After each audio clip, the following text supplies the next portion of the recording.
어제 북한의 정권 수립 기념일은 예전과 달랐다는 평가가 나오고 있는데요.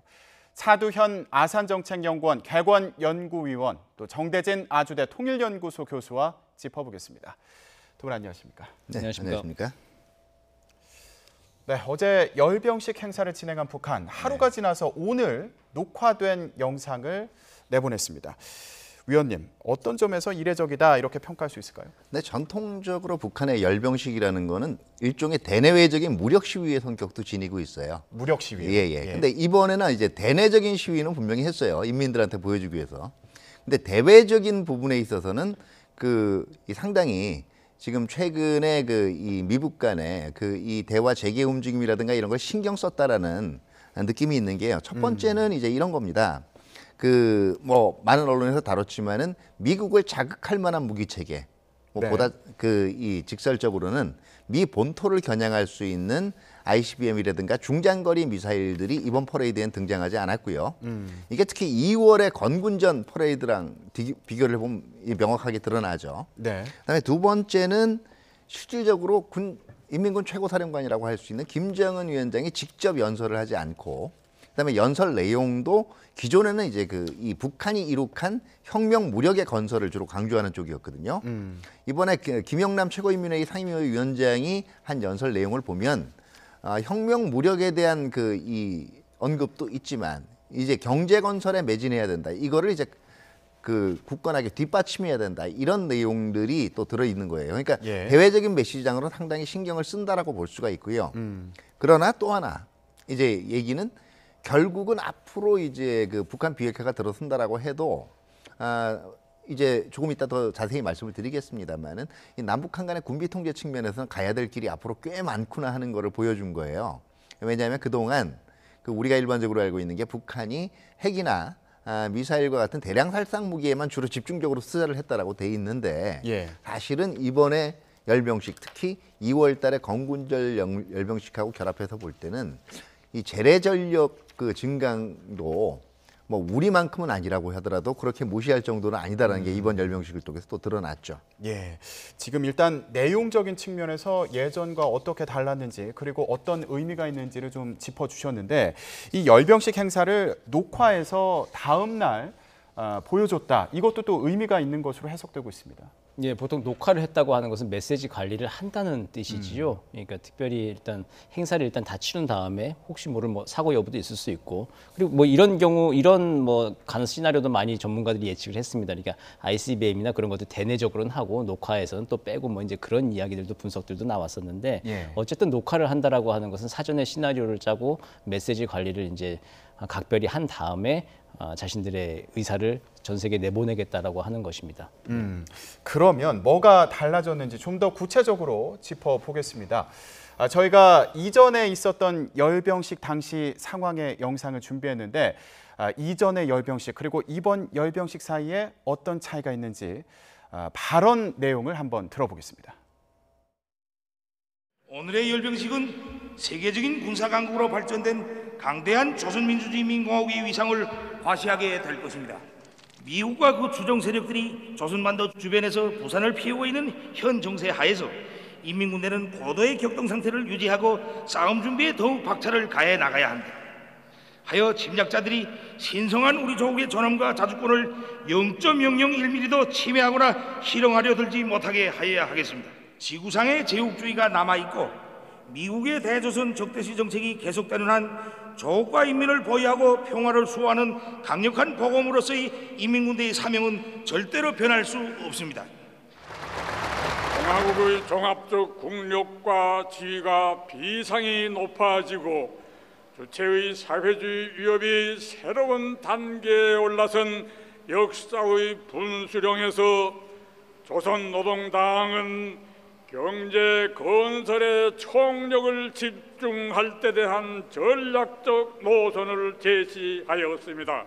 일꾼들과 당원들과 근로자들은 당의 도리에 더욱 굳게 뭉쳐 공화국의 정치 사상적 위력을 백방으로 다지며 자력갱생 정신과 과학기술의 위력으로 사회주의의 전면적 부흥을 위한 경제 건설 대진군을 힘있게 다구쳐 나아가야 하겠습니다. 영광스러운 우리 조국 조선민주주의 인민공화국 만세!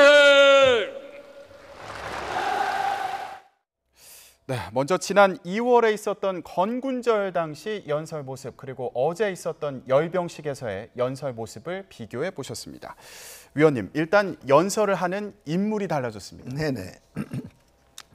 지금 연설 인물이 이제 바뀐 거는요. 예. 제가 보기에는 지금 건군절 열병식 자체를 주도한 게 이거 자체를 총괄 책임한 게 김정은 위원장이 아니었다라는 인상을 대외적으로 주고 싶은 느낌이 분명히 있는 것 같고요. 구구절의 열병식이요. 예. 그 다음에 이제 이미 이제 그 건군절을 통해서 이미 한번 위력은 보여준 거죠. 2월 달에. 예. 그리고 이제 그때 혁명 무력 완성했다라고 얘기했거든요. 대량 살상무기 포함해서 해까지도. 그러니까 이제 그 부분을 재상 강조할 필요가 없다라는 생각은 분명히 있었던 것 같고요. 예. 무엇보다 지금 최근에 뭐 우리 특사당 반복 이후에 분위기가 좀 좋아지긴 했지만 아직도 이 미국 간의 이견 해소, 특히 비핵화 관련된 이견 해소는 가야 될 길이 멀거든요. 근데 최소한 이번에 보여준 건 북한 입장에서 던진 대미 메시지는 이거예요. 앞으로도 당분간은 이견이 있거나 갈등이 설사 계속된다라고 하더라도 우리가 먼저 판 깼다는 소리 듣지는 않겠다. 알아서 해봐라. 예. 이거예요. 우리는 지금 그렇게 과격한 행동을 취할 의사가 없다라는 걸 보여준 거고요. 그 다음에 이제 지금 역시 이것도 일종의 간접적인 대미 메시지라고 볼 수가 있는 게 이 건군전 열병식에서는 미국에 대한 적대 의식이 거의 뭐 이 거리낌 없이 노출이 됐거든요. 이번에는 이거를 이제 상당 부분 지금 눌러두고 있는 거죠. 네, 어제 있었던 그 연설의 내용에 대해서 좀 더 구체적으로 짚어보겠습니다. 김영남 상임위원장 연설 내용을 보면 군사 강국으로는 이미 진화했다. 이제 경제 건설에 나서야 된다. 여기에 초점을 둔 것으로 보이거든요. 네, 맞습니다. 어제 메시지 두 단어로 요약하라면 평화 그리고 경제 이제 그 두 단어인데 특히 경제 관련된 언급들이 굉장히 많이 나왔죠. 이거 경제 관련된 언급들을 한다는 것은 지금 뭐 김정은 위원장이 일관된 메시지죠. 올해 특히 이제 조선노동당에서는 핵경제 병진 노선에서 이제 경제개발 총력을 다할 것에 대하여 이제 결정문을 채택을 하고 이 노선을 이제 바꿨죠. 전략적인 노선을. 그래서 이제 그것을 대내적으로 지금 확인하는 메시지를 내보낸 겁니다. 이게 김영남 상임위원장이 연설을 하긴 했지만 사실은 또 김정은 위원장이 바로 그 옆에서 있었고 뭐 전 세계는 또 북한의 김정은 위원장의 메시지로 이것을 또 해석을 하는 것이죠. 김영남 위원장의 메시지가 아니라 단일된 메시지가 나오는 것인데 경제 건설에 대해서 우리는 일관된 입장을 가지고 있고 또 밑으로는 또다시 일관된 비핵화의 의지를 가지고 있다. 지금 차 박사님 잘 말씀해 주신 것처럼 본인들이 이 판을 깨는 것은 아니고 대화의 모멘텀을 유지하고 계속 이 국면을 이끌어 나가겠다라고 하는 의지를 확인시켜준 메시지라고 생각이 됩니다. 예, 어제 열병식에서는 리설주 여사가 보이지 않았다. 이것도 이제 기사화되기도 했는데 뭐 이후에 집단 체조 공연에 참가했다. 이 얘기가 또 전해졌습니다. 예, 그러니까 지금 매번 모든 행사에 지금 동반을 하고 나타나는 건 아니에요. 그리고 이건 대외 행사 그동안 이제 주로 이 동반을 하고 나타나는 게 대외적으로 언론 스포트라이트가 집중이 돼 있을 때 이런 때 그동안 이 정상국가 지도자로서의 그 김정은 위원장 이미지를 강조하기 위해서 이제 많이 등장을 했는데요. 지금처럼 다른 행사가 있을 때 이걸 억지로 지금 만들지는 않겠다라고 생각을 하는 것 같아요. 예, 지금 행사의 뭐 여러 가지 모습에 대해서 저희가 얘기를 해보고 있는데 어제 행사에서는 5년 만에 집단 체조가 또 선을 보였다 이런 얘기도 있고 오륜기 드론쇼 저희 평창 올림픽 개막식에서 맞습니다. 오륜기 드론쇼가 있지 않았습니까? 이걸 또 연상케 하는 드론 퍼포먼스가 있었다고 합니다. 이런데도 다 어떤 의도가 있는 거 아니냐 이런 해석도 있거든요. 뭐 과거에 이제 체제 경쟁 하던 시절식으로 따지면 우리가 평창에서 드론 띄웠으니까 똑같이 드론 띄웠다 그렇게 해석이 될 텐데 이미 이 대집단 체조를 하기 전에 노동신문을 통해서 북한이 예고한 것이 현대 과학기술의 집대성을 보여주겠다라고 얘기를 했습니다. 이제 그게 이제 드론이나 레이저, 영상, 그 미디어 아트가 이제 총괄적으로 나오는 저 지금 나가고 있는 장면인데 저런 장면들이 연출이 된 것인데요. 한 17,490명 정도가 동원이 됐다고 합니다. 이번 집단 체조에는 보도에 따르면 그렇게 돼 있고 그리고 좀 특이한 게 영어와 중국어 섹션도 있어요. 자주 평화 우호 같은 것들을 영어와 중국어로도 같이 또 섹션을 만들어서 보여주고 이게 대외적으로 본인들은 변화하는 이게 사회주의 이 조선민주주의인민공화국이다라고 하는 모습을 보여주려고 하는 것이죠. 예. 그리고 장면들이 이제 대형 화면에 나오지 않습니까? 거기에 그 변화의 시대, 오늘과 다른 내일 그런 구호들도 크게 나왔다고 합니다. 그러나 이제 또 역시 빠지지 않고 나왔던 구호는 그 와중에 자력갱생이라고 하는 구호는 또 빠지지 않고 나왔습니다. 예. 변화하는 사회주의 조선이지만 역시 우리가 자력갱생이라고 하는 기본적인 원칙들을 가지고 이 변화의 시대에 우리가 주동적으로 대응해 나가겠다라고 하는 의지들을 보여주었던 이제 그 집단 체조라고 하는 것 같습니다. 앞으로 한 10월 달까지 계속 될 건데 계속 또 외신 보도를 좀 지켜봐야 될 것 같습니다. 예, 저희가 어제 북한의 정권 수립일 행사가 이전과 어떻게 달랐는지 이 부분을 짚어보고 있는데 이 열병식에서 선보였던 무기들도 이전과는 많이 달랐다. 그래서 또 관심을 받고 있습니다. 어떤 차이가 있었는지 직접 보고 오겠습니다.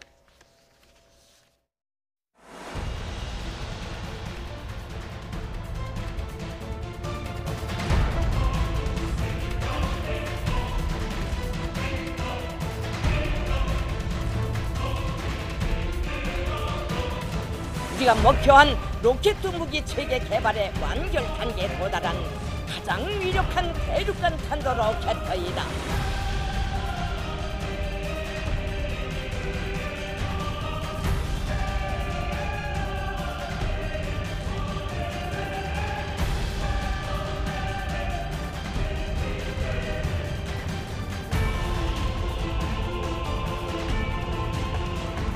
전면 전쟁에는 전면 전쟁으로, 핵 전쟁에는 미식의 핵 타격적으로 대응할 것입니다.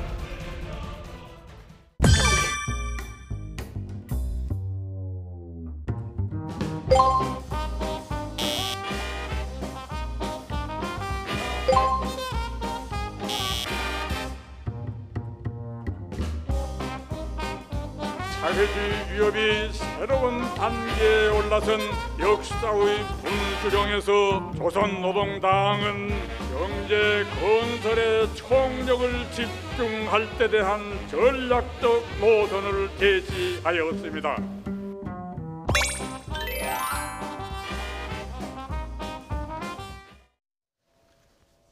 과거 열병식 장면과 그리고 어제 행사를 비교해봤습니다. 위원님, 일단 대륙간 탄도미사일 ICBM이 등장하지 않은 걸 두고 많이 해석하고 있습니다. 네, ICBM만 등장을 안 한 게 아니에요. 제가 자료 화면을 보니까 조금 오류가 있던데 예. 화성 12형은 북한 스스로 얘기하기에는 대륙간 탄도 로켓가 아니라 중장거리 전략 탄도 로켓입니다. 예. 그러니까 쉽게 얘기하면은 미 본토뿐만 아니라 하와이나 괌 정도 위협할 수 있는 것도 싹 이번에는 열병식에서는 어쨌든 나오는 영상상으로는 지금 치워버린 거예요. 중거리 미사일도 등장하지 않았다. 예, 중장거리 미사일도 등장을 하지 않았어요. 예. 그 대신 이거 그렇다고 해서 우리가 완전히 이제 빈 깡통은 아니다. 그러니까 우리한테 대량 살상 무기만 있는 걸로 알고 있는데 우리한테 이런 무기들도 있다 그러는 신형 무기들이 나름대로 이제 선보였거든요. 예, 어떤 게 있었나요? 대표적인 것이 이제 이 8연장에 이 대전차 로켓을 이 탑재한 신형 장갑차라든지요. 예. 아니면은 콜드런치가 가능한 이 함대함 미사일 또는 함대지 미사일 이것도 이제 선보였고요. 예. 그 다음에 지금 이 신형 152mm 이 방사포 지금 이것도 선을 보였거든요. 예. 재미있는 것들이 지금 한번 보면 이른바 이게 불세라고 불리는 우리 쪽 코드네임, 한미 쪽 코드네임 KN-06인데요. 불세라고 불리는 지대공 미사일. 그 다음에 우리의 전차 전력을 대응하기 위한 지금 이 대전차 미사일, 아까 말씀드린 대전차 미사일을 탑재한 신형 이 장갑차. 그리고 기존에 있는 이 장사정포보다 이 구경은 작지만 보다 신속하게 발사가 가능한 152mm 자주포. 이게 전부 뭘 얘기하냐면 재래 전력 부분에서 우리가 하고 있는 이제 국방 개혁이라든가 군사력 건설을 북한도 그동안 신경을 써왔다라는 거예요. 그렇기 때문에 우리가 재래 무기는 절망적인 수준에서 그냥 내버려둔 게 아니라 나름대로 우리도 충분히 틈새를 공략할 만한 전력을 건설하고 있다라는 걸 예. 뭐 자기 인민들한테 얘기하는 것도 있겠습니다만은 우리 쪽에 대해서 간접적인 메시지를 던지는 거고요. 이 무기가 무기 자체로보다는 가지는 또 하나의 중요한 건 이게 어디서 많이 본 듯한 무기예요. 군사 전문가들 입장에서 보면은요. 예. 대표적인 게 150mm 자주포 같은 경우에는 이게 이 중국제를 상당히 많이 닮았다라고 돼 있고요. 아까 얘기한 그 대전차 로켓 탑재 지금 이 신형 장갑차 같은 경우에도 중국제하고도 비슷해요. 근데 이게 무슨 얘기냐면 중국이 직접 수출했다는 보장이 없어요. 왜냐하면 중국도 그동안 이런 이 제품들을 이제 과거의 동유럽 국가들이나 이런 쪽에 수출을 한 전력이 있거든요. 어쨌든 우회해서 부품을 들어서 조립할 수도 있는데 이 무기들이 완전히 그동안에 이 여러 가지를 정황할 때 북한이 순수 국산화했다라고 보기는 힘들어요. 그러니까 예. 상당한 부품들이 외부에서 들어왔는데 이게 지금 북한이 국제 제재 중이잖아요.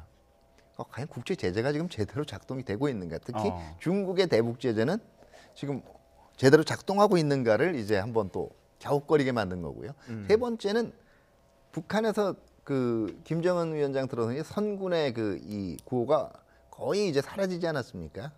그런데 이번 퍼레이드를 보면 결코 군에 대해서 신경 쓰지 않는 게 아니라는 거예요. 그러니까 결국 군을 찍어 누르고는 있지만 여전히 믿지는 못하는 거거든요. 그러려면 뭔가 과실을 나눠줘야 돼요. 예. 근데 사실은 핵이나 미사일 같은 대량 살상 무기보다 저런 재래 무기의 현대화야말로 일반적으로 군대가 가지고 있는 가장 큰 이익이라고 이 간주가 되거든요. 예. 그러니까 군대하고의 어떤 지금 공생관계 이런 거는 선군의 구호가 사라졌지만 여전히 지속할 수밖에 없고 그게 북한이 지니고 있는 잠재적인 딜레마라는 것도 은연중에 지금 보여준 거예요. 군 입장에서는 저런 재래식 무기가 이익이다라고 표현해 주셨는데 그 네네. 이유는 뭐라고 봐야 되나요? 일단은 저것이 직접적으로 야전 지휘관들의 통제하에 들어가는 무기들이에요. 핵이나 미사일과는 달리요. 예. 그다음에 두 번째는 결국은 핵이나 미사일 같은 경우에는 이게 민간 기술이 총 집약이 돼야 되는 부분들이거든요. 그러니까 가령 미사일 같은 경우에 인민 경제비로 계산해 놓고 알루미늄 관 사다가 그 알루미늄 이 합금 관을 가지고 미사일 만든단 말이에요. 다시 말해서 민수 부분하고 군수 부분이 나눠 먹는 부분들이에요. 근데 이런 재래 전력 부분들은요. 순수하게 군수 경제의 영역이거든요. 이른바 제2경제라고 얘기하는. 예. 알겠습니다. 그런데 지금 이 무기들 관련해서요. 주체 무기다 이런 표현을 또 쓰기도 하더라고요. 좀 네. 낯선 표현이기도 한데 어떤 의미가 있는 표현인가요? 일단 김정은 위원장 시대에 들어서 새로 등장한 신무기들을 대부분 주체 무기라고 부르는데 이건 뭐냐면은 북한 스스로 주장하기에는 다른 해외의 기술이나 이런 걸 도입하거나 예. 다른 무기 체계를 카피한 것이 아니라 순수하게 북한이 강조하는 게 아까도 나왔지만 자력갱생이잖아요. 예. 스스로의 능력하고 기술력을 가지고 만들어낸 그리고 그 안에는 부각시키고 있는 다른 게 있어요. 세계적인 수준의 무기. 이걸 얘기하고 싶은 거죠. 예. 김정은 위원장 체제에서도 군에 대해서 신경을 쓰고 있다. 예, 그리고 그렇습니다. 자력갱생이 가능하다 이런 것들을 보여주기 위한 은연중에 보여주려고 예. 노력하는 거예요. 예, 그런 열병식이었다 이렇게 해석을 해주신 것으로 이해가 됩니다. 자, 교수님 그러면 이 열병식에서 대륙간 탄도미사일이 보이지 않은 부분에 대해서도 해석을 좀 해봤으면 좋겠는데 미국과의 대화에 앞으로 또 적극적으로 나서겠다 이런 의지를 담은 것으로 보인다 이렇게 일단 해석이 되고 있거든요.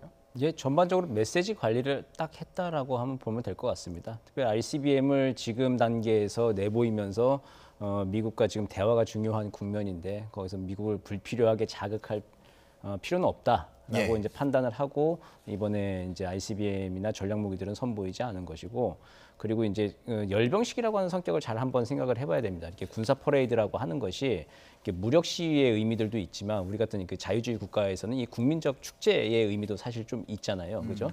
국제 관함식 같은 거 우리도 제주도에서 합니다만 전 세계 함정들 초청해서 우리 군의 위용도 뽐내면서 동시에 이 평화와 안보를 위한 우리의 협력의 자세들을 보여주는 그런 국제 관함식도 있고 그리고 프랑스 같은 경우에는 개선문에서 매해 외국 군대까지 초청을 해가지고 매해 개선문 퍼레이드를 벌이죠. 그런 군사 퍼레이드가 자유주의 국가에서는 이제 국민적 대축제의 기능을 또 하는데 올해 이제 대내적으로 이제 그나마 조금 실험적으로 그걸 좀 시도를 좀 한 것 같습니다. 말씀하신 대로 이제 북한군이 전통적으로 가지고 있는 재래식 무기들을 선보이면서 원래 군이 가지고 있던 어떤 위용과 자산들은 기본적으로 보이면서 동시에 ICBM 같은 전략 무기는 보이지 않음으로써 대외적인 메시지는 관리하는 그러니까 군사적 의미와 외교적 의미를 동시에 충족시키려고 하는 차원에서 행사를 기획하고 이번에 치른 것으로 보입니다. 물론 뭐 저기에 시진핑 주석이 자신들의 계산대로 왔으면은 훨씬 더 좋은 외교적인 상징 효과가 있었겠죠. 하지만 원하는 만큼은 아니었지만 그래도 결국 이게 빠지지 않는 행사를 어제 치른 것으로 보입니다. 예, 지금 시진핑 주석 관련해서 얘기를 해주셨는데 시진핑 주석이 가지는 않았지만 리잔수 상무위원장이 방북했습니다. 네. 열병식 당시에 이 두 사람의 모습, 김정은 위원장과의 모습을 보면 상당히 친밀해 보이거든요. 네, 맞습니다. 뭐 귓속말도 좀 나누고 이제 뭐 자료화면이 있을지 모르겠습니다. 자주 보이셨겠지만 뭐 둘이 이제 손을 잡고 맞잡고 이제 올리고 하는 그런 모습들이 있는데 이제 원래 북한의 계산대로라고 하면 거기 이제 시진핑 주석을 말 그대로 이제 컴마한테 모시고 싶었겠죠. 이제 그게 안 되고 리잔수 상무위원장이 왔지만 중국으로서는 할 수 있는 모든 것을 다 했죠. 특히 2015년도엔 서열 5위인 그 류인산이 갔는데 이번에도 그래서 가서 뭐 서열 5위 정도가 하지 않겠나 통상적인 관례에 따라서. 근데 그거보다는 조금 더 급을 높여서 서열 3위가 직접 평양에 가고 서열 4위 왕양은 또 그 북경에 있는 북한 대사관에서의 연회에 참석하는 서열 3, 4위가 동시에 출동을 하고 하는 모습을 보여주면서 최대한 할 수 있는 모든 그 예우는 중국 측면에서는 다 했다. 지금 중국이 1대1로 구상 발표하는 5주년이라서 되게 바쁜 시기거든요. 사실 시진핑 주석이나 이게 상무위원단이 움직이는 게 쉬운 일이 아닙니다. 그런데 이제 시간을 빼서 평양까지 가고 또 북경의 대사관 행사까지 이제 가고 했다는 것은 중국으로서도 최대한 그 예우를 하고 한 모습이라고 볼 수 있을 것 같습니다. 시진핑 주석이 북한을 직접 차지 않은 것에 대해서 이제 좀 해석을 해주셨는데 일부에서는 미국을 좀 의식한 거 아니냐 이런 추측도 나오고 있거든요. 이건 어떻게 봐야 될까요? 그런 관점도 분명히 있을 거예요. 왜냐하면은 북한이 이제 열병식에서 실질적으로 이번과 같이 그 미국을 뭐 확실하게 자극하지 않겠다는 걸 사전에 얘기를 했더라도 지금 일단 트럼프 대통령 같은 경우에는 그 직접적으로 북한에 대해서 본인의 대북 정책이 뭔가 지금 실패했다거나 뭐가 안 되고 있다는 인상을 주는 게 금물이고요. 그다음에 두 번째는 본인은 상당히 뭘 이뤘는데 만약에 국내에서 비판이 들어오면 누군가가 지금 회방을 놓고 있다는 거를 지금 자꾸 얘기를 하고 싶어 하거든요. 근데 북한을 직접적으로 공격한 건 판 깨자라는 얘기란 말이에요. 지금도 북한도 마찬가지지만 미국도 지금 현 단계, 특히 중간 선거까지는 지금 판 깰 때가 아니거든요. 그럼 결과적으로 화살이 누구로 향하겠어요? 결국 배후설에 중국을 놓는 건데 이 쓸데없는 잡음을 일으킬 필요가 없다라고 그 이 1대1로 회의도 있지만 시진핑 주석도 생각을 했던 것 같아요. 그러면은 미국의 반응은 어떤지 이것도 중요하지 않겠습니까? 네, 미국은 어쨌든 시진핑 주석이 평양을 가고 북중 관계가 북미 관계보다 앞서 나가는 것을 일단은 막았죠. 그리고 폼페이오 장관이 방북을 할 때 그걸 취소 결정을 하면서 트럼프 대통령이 아주 참 명시적으로 얘기를 했지. 비즈니스맨처럼 아주 직설적으로 얘기를 했는데 북한과 우리 사이는 참 좋은데 중국이 우리 미중 사이에 있는 일 때문에 무역 전쟁 때문에 참 많은 방해를 하는 것 같다라는 취지의 이야기를 몇 번에 걸쳐서 했습니다. 이게 참 그렇게 대통령이 직접 그렇게 얘기하는 건 쉽지가 않거든요. 근데 그걸 공개석상에서 몇 번씩 얘기하면서 결코 이제 북중 관계가 나아지는데 꽃길 깔아주는 게 아니라 거기다 정확히 재를 뿌리는 것을 했고 시진핑 주석 입장에서는 어쩌면은 가고 싶었는데 이제 못 가는 상황이었을 수도 있을 것 같습니다. 중국 최고 지도부의 입장에서는. 자, 이제 북미 간의 정상회담이 어떻게 뭐 이루어지게 될지 이것도 참 궁금한 부분인데요. 그 전에 일단 다음 주에 남북 간의 정상회담이 예정이 돼 있습니다. 오늘 청와대에서 200명 규모의 수행단을 꾸릴 것이다 이렇게 얘기를 했는데 일단은 5당 대표 전원을 초청하는 내용을 발표를 했습니다. 아무래도 남북 간의 관계에 있어서 국회 역할이 또 국회 협조가 중요하기 때문이 아닐까 이런 생각이 들거든요. 그렇죠. 지금 이제 판문점 선언 비준 문제도 걸려 있는 거고요. 무엇보다도 대북 정책이라는 것이 결국은 매번 보면 그동안 대북 정책이 왔다 갔다 하는 이유가 이게 사실 여기에 대해서 강력한 정부 드라이브는 있지만 여기에다 국민적 합의라는 게 없었단 말이에요. 특정 행정부마다 본인들이 선호하는 그 정책 위주로 이것이 추진이 됐고 그다음에 뒤에서는 항상 잡음이라든가 반대 의견이 있었거든요. 이번에는 가능한 한 그 광범위한 국민적 공감대를 중심으로 대북 정책을 추진하는 모습을 좀 보여주겠고 이 상징성을 이번 평양 정상회담에서 보여주겠다는 게 대통령께서 그 의지인 것 같고요. 그러기 위해서 결국 국민적 총의를 모으는 그다음에 국론을 결집하는 하나의 상징이 결국 그 이 국민의 대의기관인 국회의 멤버들, 5당 대표들을 이제 같이 이 평양으로 모시고 가는 거죠. 예, 교수님 그럼 마지막으로 간단히 네, 예. 국회에서 판문점 선언 비준 동의안 처리 문제는 이번 3차 남북 정상회담 이후에 논의하기로 했습니다. 이건 어떻게 평가해야 될까요? 그 남북 관계의 제도화와 그리고 국민적 총의를 모은다는 차원에서는 그 판문점 선언의 비준 동의를 추진하는 것이 기본적인 방향일 텐데 예. 이걸 이게 남북 정상회담 이후에 한다는 게 아무래도 약간 좀 정쟁의 좀 소지가 있고 약간 논란의 여지가 있을 것 같아요. 그러면 정부 입장에서 남북 정상회담 이전에 그 판문점 선언에 대한 비준 동의를 가지고 간다면은 이 비핵화를 포함해서 종전 선언 등등에 대해서 판문점 선언 3조 사항에 비핵화의 당사자로 남한도 인정을 한 부분이 있거든요. 북한도 같이 인정을 한 건데 그 부분이 상당히 이제 의미가 있습니다. 남북 경협만 얘기하는 게 아니라 이제 남북 사이의 비핵화 문제도 얘기할 수 있는 것을 명시적으로 북한의 최고 지도자가 약속을 해준 건데 그에 대해서 비준 동의를 받고 우리는 총의가 모아졌다라고 하는 카드를 가지고 문재인 대통령이 김정은 위원장을 조금 더 설득할 수 있는 카드일 텐데 좀 그 부분이 약간 좀 나사가 혹시 살짝 빠지진 않을까? 뭐 큰 문제는 아닙니다만 조금 우려는 됩니다. 예, 일단 뭐 정치권에서는 정쟁을 피하기 위해서인 것으로 네. 그렇게 해석이 되고 있습니다만 일단 어제 북한 열병식이 이전과는 달랐다 이런 평가를 받고 있는데 다음 주 남북 정상회담 그리고 앞으로 북미 간의 협상에 어떤 영향을 미칠지 주목됩니다. 오늘 말씀 여기까지 듣겠습니다. 두 분 고맙습니다. 네, 감사합니다.